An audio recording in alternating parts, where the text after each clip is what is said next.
This is a deck tech for my zombie horde deck. It is black-blue. First card we're going to be looking at is diregraf ghoul. It's a 2/2 zombie for 1, but when it enters the battlefield, it's tapped. The next card we're going to be looking at is walking corpse. It's a 2/2 for 2, and it's just a chump blocker. Help me get my zombies out. The next card is ghoul raiser. It's a 2/2 for 2 black and 1 colorless. When it enters the battlefield, return a zombie card at random from your graveyard to your hand. It is used for bringing zombies back, of course, like my first and second turn plays, that if they died from taking out other people's zombies, I can bring them back, or I can bring back any other zombie. Gravedigger is a 2/2 for 4. When Gravedigger enters the battlefield, you may return target creature card from your graveyard to your hand. Just another 4 cards to help me bring back zombies and stuff I need from my graveyard. Next card is Ghoul Caller's Chant. It's a sorcery for 1 black, and you return target creature card from your graveyard to your hand, or return 2 target zombie cards from your graveyard to your hand. Just another 4 options to get my zombies back if they die. The next card is Infiltration Lens. It's an artifact equipment for 1 colorless. Whenever equipped creature becomes blocked by a creature, or you may draw a card, and it equips for 1. Just to help me get more zombies out later, because later on you're going to draw dead eventually, and you're going to need zombies. The next card is Thinks Twice. It's an instant for 1 blue and 1 colorless. It's draw a card, and it has flashback for 1 blue and 2 colorless. I have 4 of these in here, and they're just to help me draw more zombies, because you're going to be needing a lot. The next card is a Moan of the Unhallowed. It's a sorcery for 2 black and 2 colorless. Put 2/2 black zombie creature tokens onto the battlefield. Flashback for 2 black and 5 colorless. It's just another way to help build up zombies in the early game or late game with flashback. You're going to get 4 zombies out of it eventually. The next card is Army of the Damned. It's a sorcery for 5 colorless and 3 black, and it puts in 13 2/2 black zombie creature tokens on the battlefield tapped, and it has flashback for 7 colorless and 3 black. You really don't want more than 1 or 2 of these in the deck because most of the time they're too expensive to even get out, but they're just in there in case you have a lot of mana and you draw one, or someone mills you and it's in your graveyard, and you can put in 13 2/2 zombies, which could change the game for you.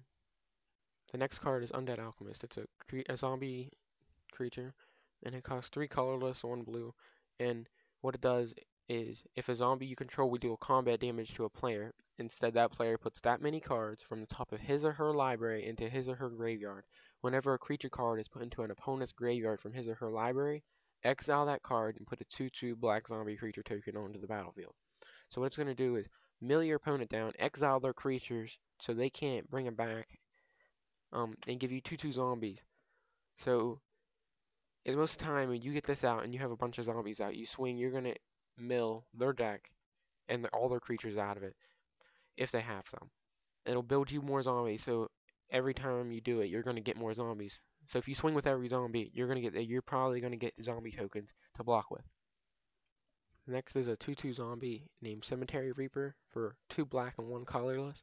And what it does is other zombie creatures you control get +1/+1.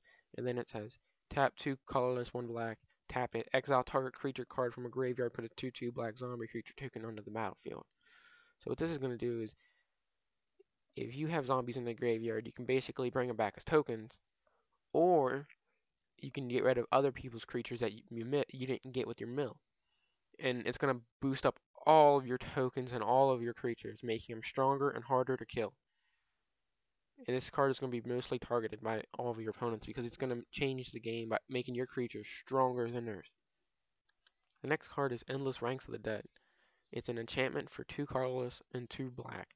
And at the beginning of your upkeep, put X 2/2 black zombie creature tokens onto the battlefield, where X is half the number of zombies you control rounded down. So if you have 11 zombie tokens, or total zombies on the field, you're going to get 5 tokens every turn to play with. So they're just going to build. And the more you have of these, the better. If you have 1, you're going to get 5. But if you have 11 and you have 2 Endless Ranks of the Dead on the field, you're going to be getting your first amount of zombies, which is 5. And then you're going to get 16 cut in half, so it's just 8.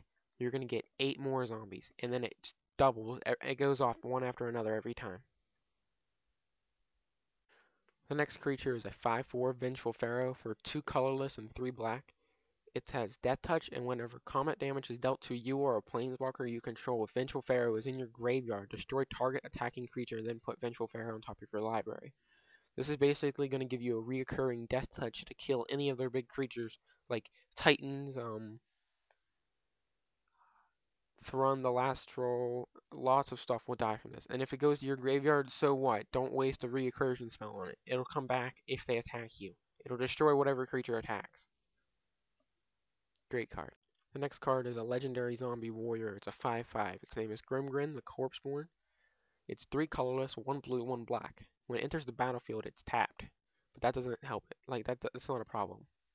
Because you just sack a zombie token or a zombie creature and then put a 1/1 counter on it. Whenever it attacks, destroy target creature defending player controls. Then put a 1/1 counter on it.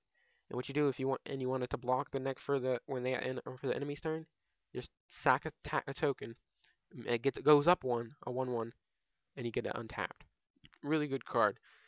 I'm only running 1, but 2 might be usable. That way you get it more. But I have a reason I only use 1.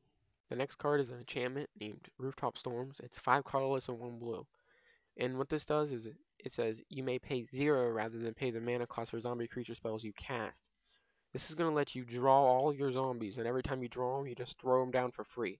So you have Gravedigger in your graveyard and like 3 other zombies. What you want to do is use the Ghoul Color's chant, bring a Gravedigger and another zombie back, and then play your Gravedigger and that for free, and then get the other zombie and play it for free. You're just going to be popping out stuff for free. They're going to kill your zombies, and you're going to be bringing them right back to kick their ass. The next card is Diabolic Tutor. It's a sorcery for 2 colorless and 2 black. It searches your library for a card, then put that card into your hand, and shuffle your library.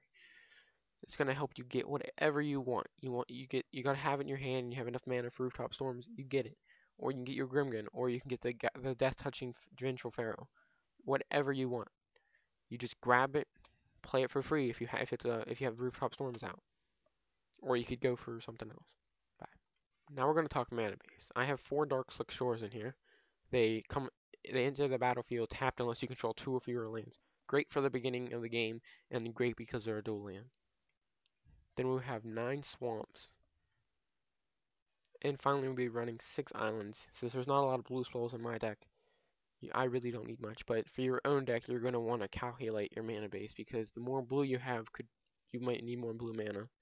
And Drowned Catacombs are another dual land. They're very helpful, but I don't have none. You should definitely think about using 4 of them in your deck as well. Thank you for watching my deck tech. Please like, favorite, and subscribe if you liked the video. Leave me feedback too. Goodbye.